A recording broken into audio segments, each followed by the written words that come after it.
Sunday. Honestly, what can't the Ross dog do? That's legend. So good. All right, thank you so much, Adam. Well, what an extraordinary run of wet weather we have endured. It's coming to an end for a while. Details after the break.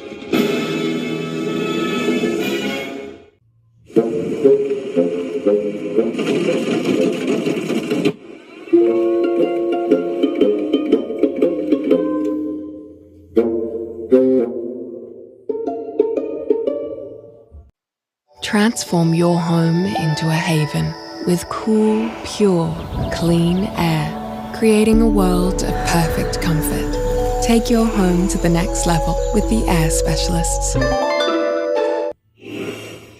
Well, no doubt about it, we know well and truly about the wet year. 1,000 millimetres of rain recorded at most locations in between the Central Coast and the Gold Coast, and even wetter if you go back to last October. Even the past 24 hours, it's been very wet. The Northwest, it had its wettest July day in more than a decade, 12 to 14 years, around Narrabri to Moree, because typically July is one of the driest months of the year. Well, finally, the rain is clearing. That rain band moving through, and we had some sunshine this afternoon, and it's actually going to be quite mild.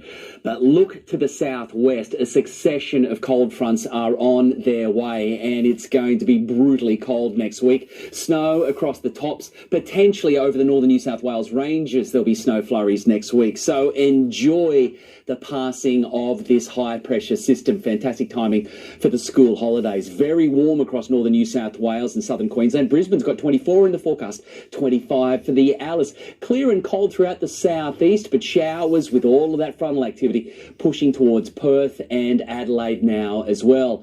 For us, the last of the rain cleared, and we managed 18 to 19 degrees. Comfortable it was, and generally we remained in the double digits overnight. Now, clearer skies mean cooler nights. Westerly winds, they're supposed to be here this time of the year, and they're finally rejoining us. We've got a great looking winter's day on the way tomorrow. Morning fog patches yet again with so much moisture on the ground, clear skies and temperatures dropping overnight. But it's going to be a lovely day once it burns off. Beautiful conditions. We'll take the high teens across the Central Coast, 20s in the forecast around Newcastle and the suburban areas.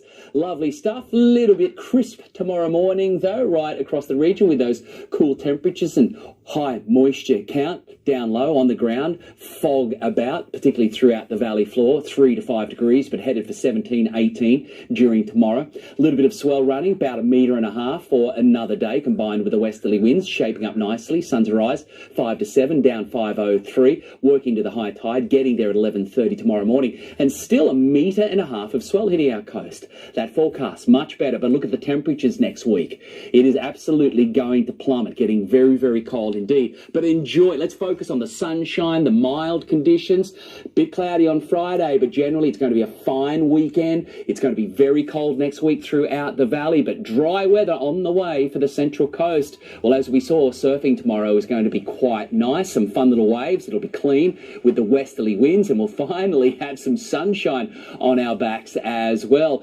I think it's going to be looking fairly nice across the coast tomorrow from first thing in the morning all the way through to sunset. So make the most of the fun weather and get the kids outdoors. And that's NBN News for this Tuesday. Current Affairs up next.